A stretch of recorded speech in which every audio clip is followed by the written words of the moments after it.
Le 25 juillet 1944, 8 heures du matin, à l'ouest de Saint-Lô, en Normandie. La brume matinale s'accrochait encore aux haies lorsque le général de division Fritz Bayerlein, commandant la Panzer Lehr Division, observa à travers ses jumelles que l'artillerie américaine s'était tue. Après 6 semaines de tirs de harcèlement constant depuis le jour J, ce soudain silence semblait plus sinistre que rassurant. Les vétérans de l'Afrika Korps de Rommel occupaient des positions le long de la route de Saint-Lô. Ils avaient fait face aux barrages d'artillerie soviétique qui semblaient ébranler la terre elle-même. Ils avaient enduré l'artillerie britannique à El Alamein. Rien dans leur expérience ne les préparait à ce qui allait se produire à 9h38. À cet instant précis, plus de 1000 pièces d'artillerie américaine tirèrent de manière coordonnée. Non pas en séquence, ni en barrage progressif comme la doctrine militaire l'avait prescrit pendant des décennies, mais toutes en même temps. Les obus, tirés de distances différentes, certains de 10 km, d'autres de 25, avaient été calculés pour arriver exactement au même instant.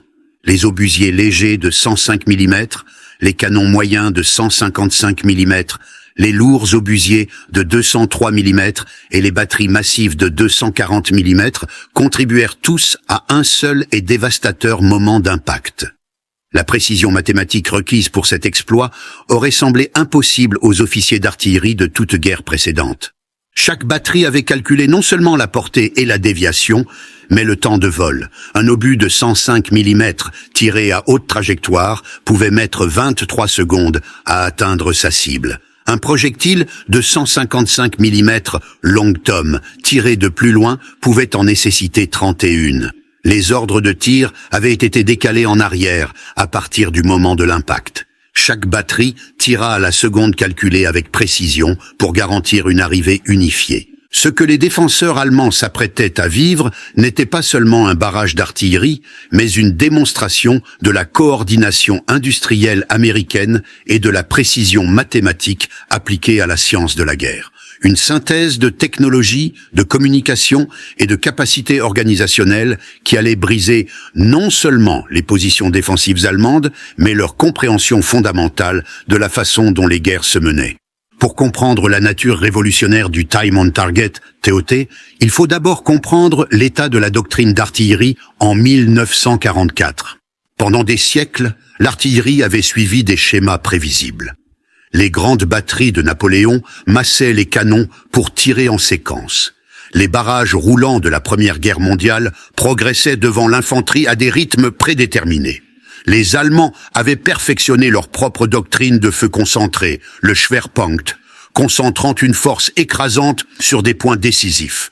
La doctrine d'artillerie allemande, affinée par les victoires en Pologne, en France et au début de la campagne russe, mettait l'accent sur la concentration rapide et le déplacement. Les observateurs avancés allemands, travaillant en étroite collaboration avec les commandants de batterie, pouvaient engager des tirs précis sur des cibles en quelques minutes. La Wehrmacht se targuait de cette flexibilité et de cette rapidité. L'évaluation de la supériorité de l'artillerie allemande n'était pas totalement infondée d'après les premières rencontres. L'artillerie américaine en Afrique du Nord avait initialement eu du mal à se coordonner. Au col de Kasserine, des batteries dispersées n'avaient pas réussi à concentrer efficacement leur feu, mais les officiers allemands avaient manqué quelque chose de crucial. Les Américains apprenaient, s'adaptaient et appliquaient des principes de gestion industrielle à l'art ancien de l'artillerie. Le développement du Time on Target représentait un changement fondamental de perspective. Plutôt que de voir l'artillerie comme des batteries individuelles soutenant des unités locales, les planificateurs américains la concevaient comme un système, un réseau coordonné capable de délivrer une force écrasante à des moments précis. La capacité à exécuter des barrages TOT nécessitait 4 innovations technologiques et organisationnelles interconnectées que les Allemands n'avaient pas pleinement saisies. Premièrement, le système d'observateurs avancé. Contrairement aux Vorgeschoben et Beobachter allemands qui travaillaient généralement avec des batteries individuelles, les observateurs avancés américains pouvaient faire appel à des groupes d'artillerie entiers, même des moyens de corps d'armée. Chaque observateur avancé était équipé de radios SCR 619, puis amélioré en SCR 610, offrant une communication fiable avec les centres de direction de tir situés à des kilomètres derrière les lignes. Le SCR 619, documenté dans le manuel technique 11-619 d'avril 1945, fonctionnait sur des fréquences FM entre 27 et 37,389 MHz. Le SCR 610, standardisé le 29 septembre 1941, fournissait une puissance de sortie de 20 à 32 watts avec une portée fiable de 8 km. Deuxième innovation, le centre de direction de tir, FDC, un concept pionnier à Force Hill dans les années 1930 et perfectionné au combat. Le FDC était essentiellement un centre de calcul mathématique où du personnel formé utilisait des tables de tir, des règles à calcul et des tableaux graphiques de tir pour calculer des solutions de tir pour plusieurs batteries simultanément. Le troisième élément, l'infrastructure de communication. Les Américains posaient des lignes téléphoniques avec une intensité quasi maniaque. Une seule division d'infanterie pouvait poser 5000 km de câbles téléphoniques en un mois de combat. Ces réseaux de communication redondants garantissaient que les missions de tir pouvaient être transmises instantanément à des dizaines de batteries. Le quatrième et plus sous-estimé élément, la standardisation. Les munitions américaines étaient fabriquées selon des spécifications rigoureuses dans des usines de Pennsylvanie à Californie. Un obus de 105 mm tiré depuis n'importe quel obusier aurait des caractéristiques balistiques prévisibles. Les munitions allemandes, produites de plus en plus par du travail forcé dans des installations dispersées, manquaient de cette constance. L'armée allemande rencontra pour la première fois des techniques limitées de time on target en Italie début 1944, bien que beaucoup les aient rejetés comme de simples coïncidences heureuses plutôt que des tactiques délibérées. La puissance de feu concentrée obtenue lors de la percée d'Anzio le 23 mai 1944 fournit la première démonstration à grande échelle qui attira l'attention allemande. 16 bataillons d'artillerie, plus de 200 canons, délivrèrent un feu coordonné sur les positions allemandes le long de la ligne César. La technique avait été affinée par des mois de pratique. La 9e division d'infanterie avait mené des barrages TOT expérimentaux en Sicile. La 1re division d'infanterie avait amélioré la technique en Italie. Au jour J, le TOT devenait une doctrine standard, bien que les renseignements allemands aient rejeté les premiers rapports comme des exagérations. Le 25 juillet 1944 marqua le début de l'opération Cobra et la révélation complète des capacités américaines de time on target. Le général Omar Bradley avait concentré la plus grande force d'artillerie jamais rassemblée par l'armée américaine en Europe. Plus de 1000 tubes, allant des obusiers de 105 mm aux canons de 203 mm, avec 522 canons, des seuls 7e et 8e corps, complétés par des mortiers de 106,7 mm et des chasseurs de chars tirant comme de l'artillerie. La zone cible, un rectangle d'environ 6 km de large sur 2 km de profondeur au sud de la route de Saint-Lô, contenait l'essentiel de la Panzerlehr et des éléments de la 5e division parachutiste, soit environ 5000 combattants en position fortifiée. À 9h38, après le bombardement en tapis des bombardiers lourds qui avaient déjà sonné les défenseurs, tous les canons américains tirèrent. Les projectiles, lancés à des distances allant de 4500 à 23 000 mètres, convergèrent sur leur cible en un moment coordonné de destruction. L'armée américaine avait alloué 170 000 obus d'artillerie pour l'opération Cobra, 140 000 pour le 7e corps et 27 000 pour le 8e corps. Une concentration stupéfiante de puissance de feu. Le barrage se déroula par intervalles précis, des concentrations TOT successives progressant à travers les positions allemandes. Puis le silence, puis l'infanterie américaine avança. La Panzerlehr, qui était entrée en Normandie avec 14 000 hommes et 190 chars, cessa essentiellement d'exister en tant que division cohérente. Le général Bayerlein rapporta au général-feldmarschall Günther von Kluge son célèbre constat. Mes lignes de front ressemblent à la surface de la Lune, et au moins 70% de mes troupes sont hors de combat, mortes, blessées, folles ou hébétées. Tous mes chars de première ligne ont été détruits, et les routes sont pratiquement impraticables. Ce que les Allemands ne purent pleinement comprendre fut la précision mathématique sous-jacente au time on target. Il ne s'agissait pas simplement de faire tirer beaucoup de canons. Il s'agissait de résoudre des équations balistiques complexes, en temps réel.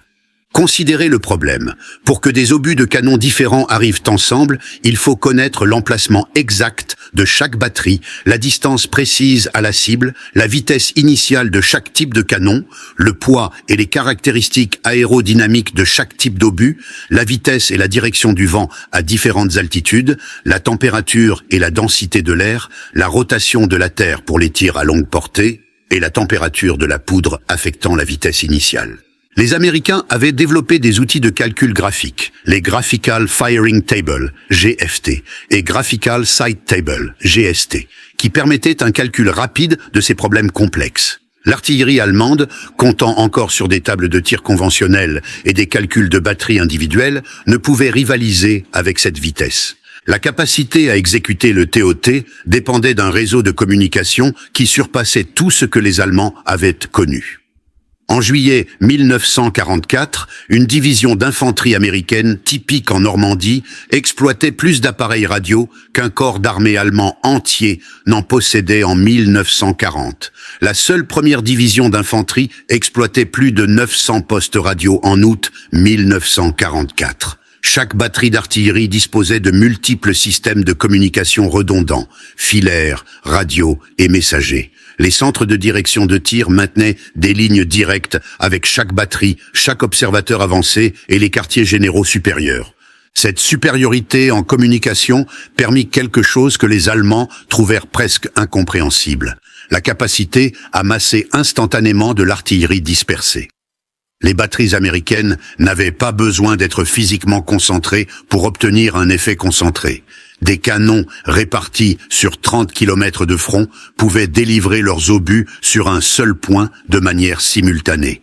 Ce que les officiers allemands commencèrent lentement à comprendre, c'est que le time on target ne représentait pas seulement une innovation tactique, mais une manifestation de la capacité organisationnelle industrielle américaine appliquée à la guerre. La standardisation qui rendait le TOT possible s'étendait à toute la production militaire américaine.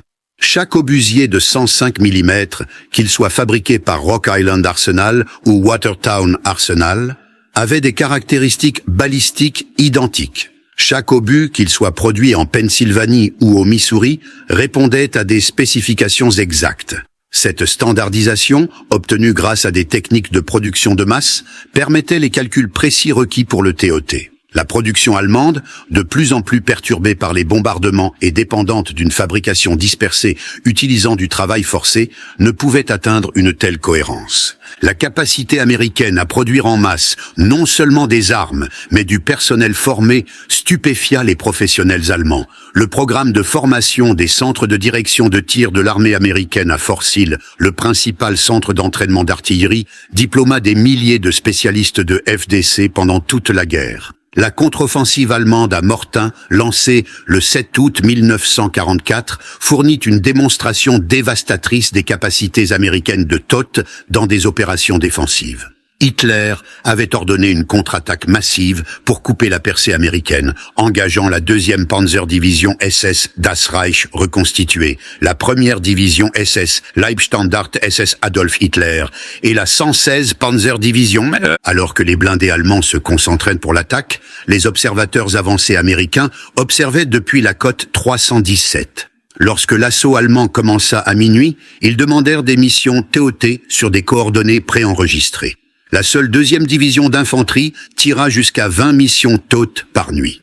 Selon les rapports officiels, après l'action de la côte 192, la 30e division d'infanterie américaine, bien qu'en infériorité numérique, demanda des missions TOT à 7 bataillons d'artillerie distincts toute la nuit. Chaque mission infligea une dévastation instantanée aux zones de rassemblement, aux routes d'approche et aux postes de commandement allemands. La puissance de feu concentrée créa ce que les survivants allemands décrivirent comme des murs solides d'acier chaud, rendant l'avance impossible. À l'aube, l'attaque allemande était stoppée. Le général Feldmarschall von Kluge rapporta à Hitler que la poursuite de l'offensive était impossible face à une telle supériorité d'artillerie. La capacité à exécuter des missions TOT de manière routinière représentait un remarquable accomplissement en matière de formation. L'armée américaine avait transformé des millions de civils en praticiens qualifiés d'une science militaire complexe en moins de 3 ans. À Fort Sill, l'école d'artillerie de campagne avait développé un programme intensif qui condensait des décennies de sciences de l'artillerie en 17 semaines. Les étudiants apprenaient la balistique, la météorologie, les techniques de relevé et les communications. Mais surtout, ils apprenaient à concevoir l'artillerie comme un système intégré plutôt que comme des canons individuels. La formation mettait l'accent sur l'application pratique plutôt que sur la théorie. Les étudiants effectuaient des milliers de simulations de missions de tir, calculant des solutions TOT jusqu'à ce que le processus devienne automatique.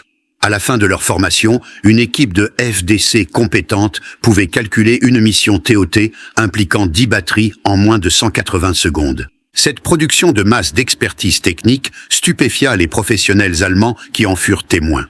Les Américains formèrent plus de spécialistes de la direction de tir en 3 ans que l'Allemagne n'en avait produit en décennies, approchant l'éducation militaire comme une production d'usine, standardisée, efficace, évolutive. L'exécution du time on target nécessitait non seulement des compétences, mais des ressources matérielles écrasantes. Une seule mission TOT pouvait consommer plus de munitions qu'une division allemande n'en recevait en 1 mois. Lors de la seule opération Cobra, l'artillerie américaine tira plus de 170 000 obus alloués à l'opération. Le système logistique livrait quotidiennement des milliers de tonnes de munitions au front. Des camions circulaient en continu depuis les plages de Normandie jusqu'aux positions des batteries, créant une chaîne d'approvisionnement ininterrompue. La qualité des munitions américaines surpassait également les attentes allemandes. Chaque obus était fabriqué selon des tolérances rigoureuses, avec une qualité de propulsant constante et une répartition du poids précise. Cette standardisation permettait les calculs précis du temps de vol essentiel au TOT. Les munitions allemandes, en revanche, montraient une variabilité croissante à mesure que la production se dispersait et que le contrôle qualité se détériorait. Les officiers d'artillerie allemands devaient tester les nouveaux lots de munitions pour déterminer la vitesse et la portée réelle, tandis que les Américains pouvaient supposer que leurs obus se comporteraient exactement selon les spécifications. Un aspect du time on target qui impressionna particulièrement les officiers d'artillerie allemands était la maîtrise américaine des effets météorologiques sur la balistique. Un TOT précis nécessitait une connaissance précise des vitesses du vent à différentes altitudes, de la pression atmosphérique, de la température et de l'humidité. Les Américains avaient déployé un service météorologique étendu. Chaque corps d'armée avait des sections météo prenant des relevés toutes les 30 minutes. Des radiosondes, des ballons météorologiques avec émetteurs radio fournissaient des données atmosphériques jusqu'à 9000 mètres. Ces informations étaient immédiatement distribuées à tous les centres de direction de tir. Cette attention aux conditions atmosphériques permettait à l'artillerie américaine de maintenir sa précision, même par temps changeant rapidement. Pendant l'offensive de novembre dans la forêt de Urgen, les missions TOT américaines maintinrent leur précision malgré le brouillard, la pluie et les vents variables qui auraient perturbé l'artillerie allemande. La bataille de la forêt de Urgen démontra que le time on target pouvait être d'une efficacité dévastatrice, même dans les bois denses que les Allemands considéraient comme imperméables à l'artillerie. Les Américains développèrent des missions TOT à éclatement dans les arbres, réglant les obus pour qu'ils explosent dans la canopée de la forêt. En novembre 1944, la 4e division d'infanterie, attaquant à travers la forêt, demanda des missions TOT utilisant un mélange d'obus explosifs et de phosphore blanc. Les éclatements coordonnés dans les arbres créèrent ce que les survivants décrivirent comme un enfer instantané. Des éclats de bois projetés vers le bas comme des lances se mêlaient au phosphore brûlant qui enflammait le sol forestier. La 28e division d'infanterie, attaquant vers Schmidt, utilisa des barrages TOT pour nettoyer les points forts allemands dans les bois.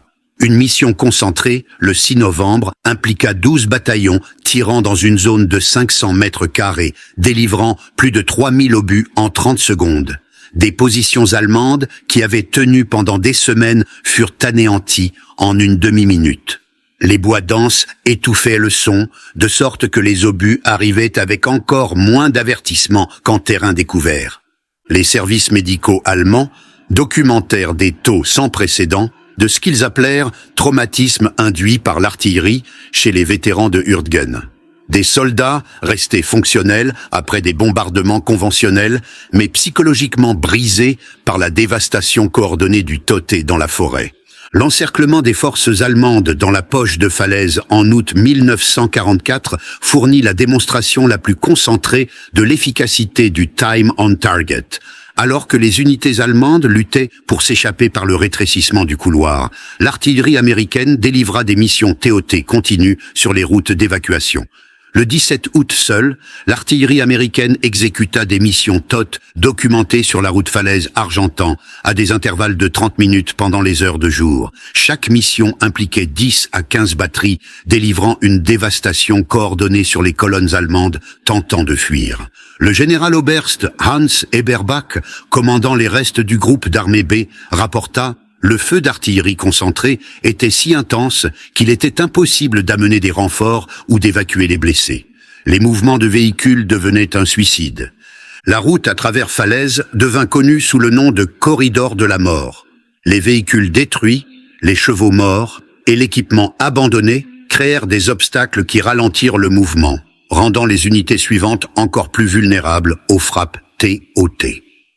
Le 21 août, lorsque la poche se ferma enfin, 50 000 soldats allemands avaient été capturés et 10 000 tués, l'artillerie étant responsable de la majorité des pertes.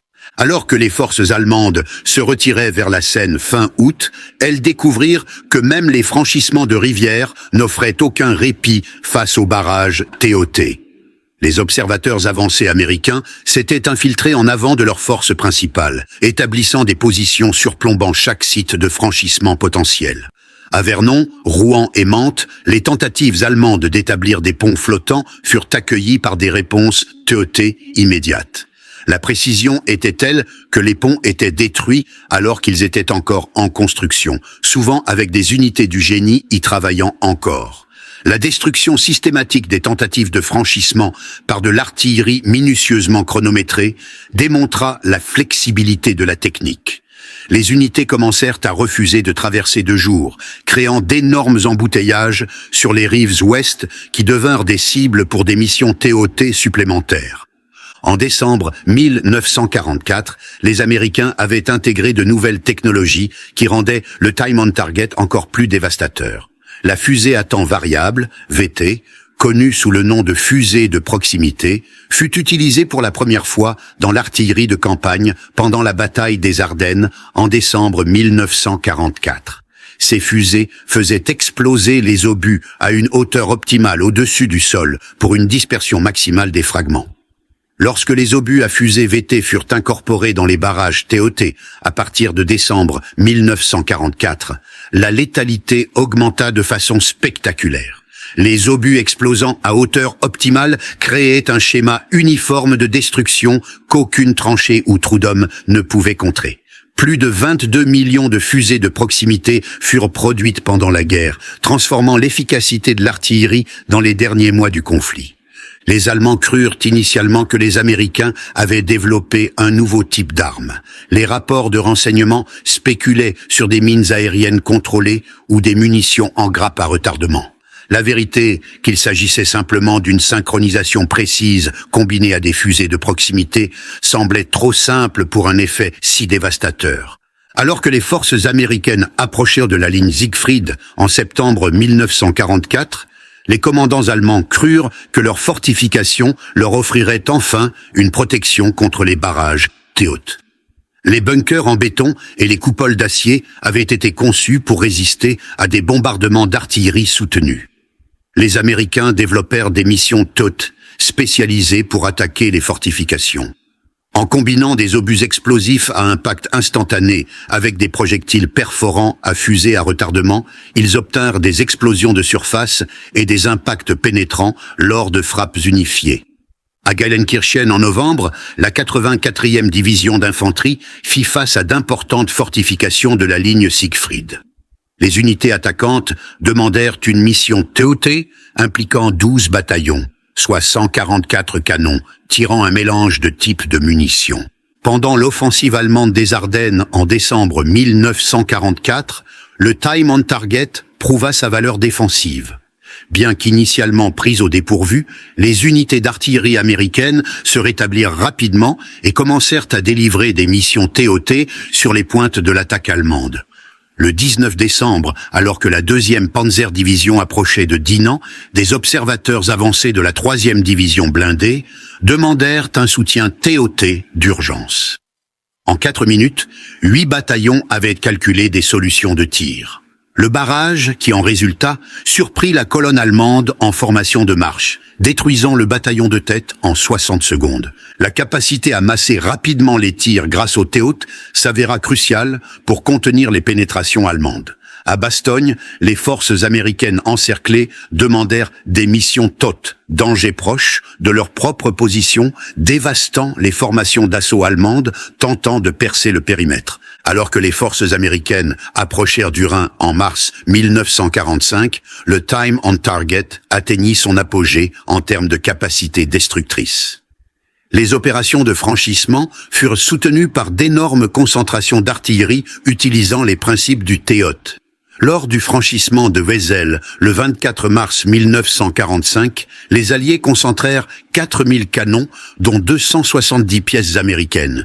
Le bombardement d'ouverture dura 4 heures, avec des frappes TOT, coordonnées à des intervalles de 15 minutes. Chaque frappe impliquait des centaines de canons, atteignant un impact unifié sur des zones cibles larges d'1 kilomètre. L'échelle était sans précédent. En préparation du franchissement, l'artillerie américaine tira à elle seule plus de 65 000 tonnes de munitions en mars 1945. Les défenseurs allemands rapportèrent que le bombardement était si intense que le souffle seul causait des pertes, des soldats étant retrouvés morts sans blessures visibles. À Oppenheim, où la 3e armée de Patton traversa le 22 mars, le barrage de soutien TOT impliqua 33 bataillons. Plus de 400 canons tirant en parfaite coordination. Le barrage dura 60 secondes et délivra 10 000 obus sur les positions allemandes. Les commandants allemands rapportèrent que des bataillons entiers cessèrent simplement d'exister, sans survivants pour même rapporter ce qui s'était passé. Ce que les officiers allemands reconnurent progressivement, c'est que le Time on Target représentait l'application des méthodes industrielles américaines à la guerre. Les mêmes principes qui permettaient à Détroit de produire un bombardier chaque heure permettaient à l'artillerie américaine de coordonner des centaines de canons. Cette approche industrielle s'étendait au-delà du champ de bataille. Les usines américaines produisaient des obus d'artillerie en quantité stupéfiante, plus de 8 millions d'obus par mois fin 1944. Le système de transport livrait ces obus des ports aux batteries de tir dans un flux continu. Les réseaux de communication coordonnaient cette vaste entreprise avec une efficacité quasi commerciale. Le traumatisme psychologique infligé par le Time on Target s'étendit bien au-delà des pertes immédiates. Les services médicaux allemands documentèrent des taux sans précédent de névrose de combat spécifiquement liés aux bombardements coordonnés. Des vétérans qui avaient enduré des barrages soviétiques de plusieurs heures sur le front de l'Est furent brisés par des bombardements TOT de 30 secondes. La nature instantanée supprima tous les mécanismes d'adaptation psychologique que les soldats avaient développés. Il n'y avait pas d'escalade pour se préparer mentalement, pas de rythme à anticiper, pas de schéma à reconnaître.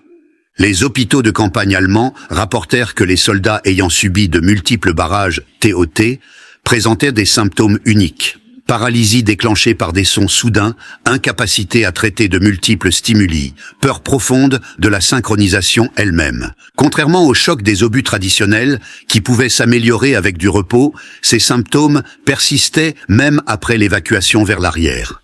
L'évaluation de Fritz Bayerlein devint la description allemande la plus citée.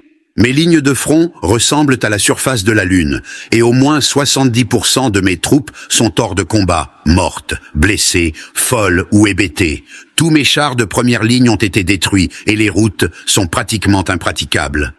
Le général Oberst Hans Eberbach fournit un témoignage crucial. Le rideau de feu était si dense qu'il était impossible d'amener des renforts ou d'évacuer les blessés. Les Américains ont développé un système de concentration d'artillerie qui dépasse tout ce que nous imaginions possible. Des documents capturés du quartier général de la Wehrmacht révélèrent des tentatives désespérées pour contrer les capacités américaines de TOT. Un rapport du Bureau d'essai d'armes concluait « La technique de tir coordonné américaine représente une supériorité technologique dans les dispositifs de calcul et l'intégration des communications.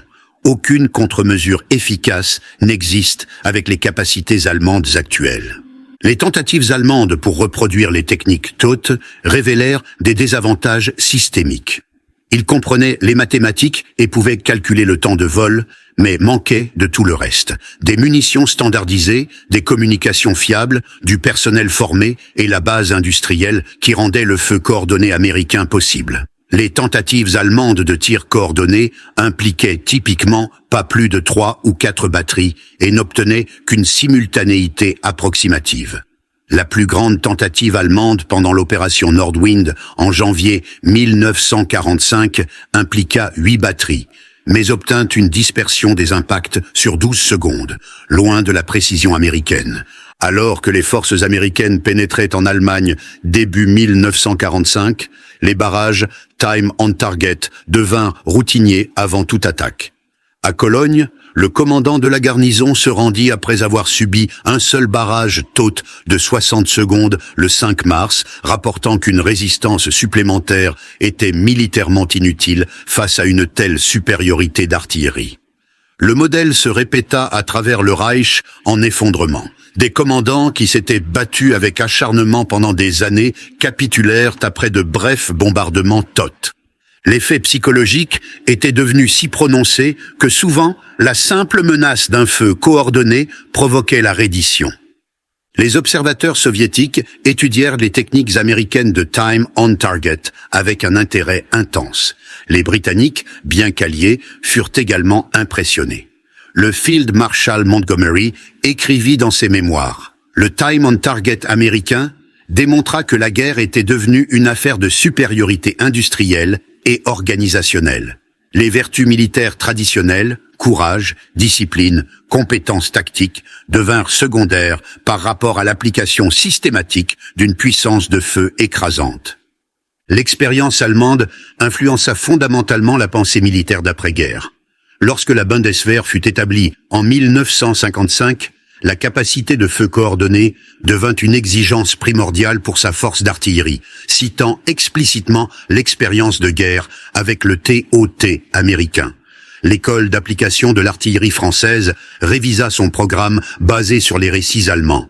Les forces de défense israéliennes, établies en 1948, incorporèrent les principes du TOT dès le début, conseillés par des vétérans américains juifs ayant servi dans des unités d'artillerie. La doctrine de l'OTAN incorpora explicitement les principes du TOT, considérant les feux coordonnés comme essentiels pour vaincre les forces du pacte de Varsovie supérieures en nombre. Le général der Luftwaffe Johannes Steinhoff, qui servit plus tard comme président du comité militaire de l'OTAN, déclara en 1968 « La leçon du Time on Target américain est claire. Une supériorité qualitative en synchronisation et coordination peut vaincre une supériorité quantitative en hommes et en équipement. » Les méthodes de calcul développées pour le Time on Target posèrent les bases des technologies militaires modernes.